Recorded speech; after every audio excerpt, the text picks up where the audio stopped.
I didn't see you there. I was just preparing my anti-aging toner. It comes from a super old recipe in Caterina Sforza's Esperimenti, which she wrote around 1500. I throw in some sage, ginger, peppercorns, rosemary, nutmeg, and a whole whack of other herbs and spices. And then I put some water on top and I let it steep for a few days. It's a bit high maintenance in the beginning, but it keeps my skin looking super, super fresh.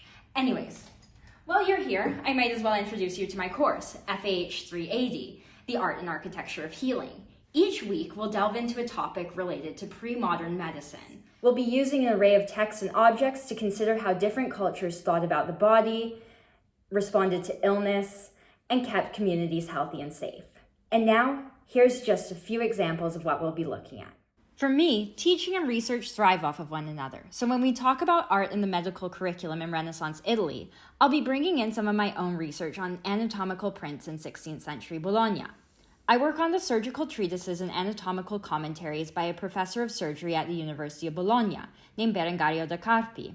I think about how the woodcuts in his texts engage simultaneously with artistic and medical practices and drew upon a range of sources in order to rethink the presentation of anatomical information. For instance, I hope to be able to convince you that this spine from his 1521 commentary changed the course of the scientific image in Europe. We'll then see how these kinds of printed illustrations evolved as teaching aids and took on even a tactile component in the form of Popup Books, like this one designed by Johannes Remlin and subsequently translated from Latin to German and published in Ulm in 1661.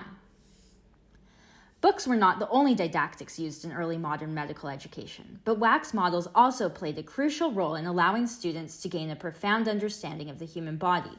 Anna Morandi, a sculptor and anatomist in Bologna, was among the most prolific makers of such models in the 18th century. Here are just a few examples of some of these teaching aids that would have been consulted by medical students at the university. We'll then move to the monumental by taking a comparative approach to the examination of hospital design, which taps into cultures of charity and speaks to the roles of cities and rulers in ensuring the well-being of vulnerable populations. In this class, we'll travel to places like Cairo, Lisbon, and Pistoia to examine some of the most astounding examples of hospital architecture in the early modern period. The pharmacy was also a remarkable place from which a rich textual and material tradition has been passed down to us. These spaces served as the nexus of art, science, and trade in the pre-modern world. When we come to the pharmacy, we'll read passages of Dioscurides, De Materia Medica, written between 50 and 70 CE, and which persisted as one of the most important pharmaceutical texts well into the 16th century.